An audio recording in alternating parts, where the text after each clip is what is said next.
பராசக்தி படத்துலேருந்து அடுத்த சிங்கிள் வந்து ரிலீஸ் பண்ணியிருக்காங்க.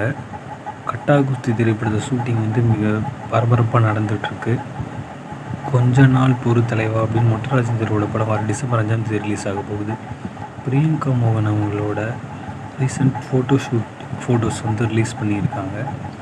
அஜித்தோட அட்டகாசம் திரைப்படத்தோட ரீரிலீஸ் ட்ரெய்லர் வந்து ரிலீஸ் பண்ணியிருக்காங்க. இந்த படம் வர 28 ரிலீஸ் ஆகுது.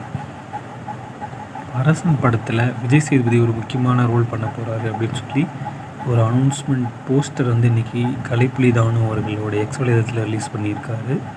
ஸோ இவர் ஆன்போர்டு ஆனோடனே இந்த படம் ஒரு மிகப்பெரிய எதிர்பார்ப்பை ஏற்படுத்தியது. பூக்கி திரைப்படத்துலேருந்து ஒரு சாங் வந்து ரிலீஸ் பண்ணியிருக்காங்க. இந்த படம் February 26 ரிலீஸ் ஆக போகுது.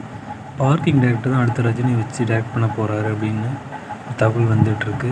அஞ்சான் திரைப்படம் வர 28 ரிலீஸ் ஆக போகுது. இது மட்டும் இல்லாமல் பாரத் அவரோட அடுத்த படத்தோட அனௌன்ஸ்மெண்ட் வந்து ரிலீஸ் பண்ணியிருக்காங்க. நிஞ்சா அப்படி இந்த படத்துக்கு பேர் வைக்கப்பட்டிருக்கு.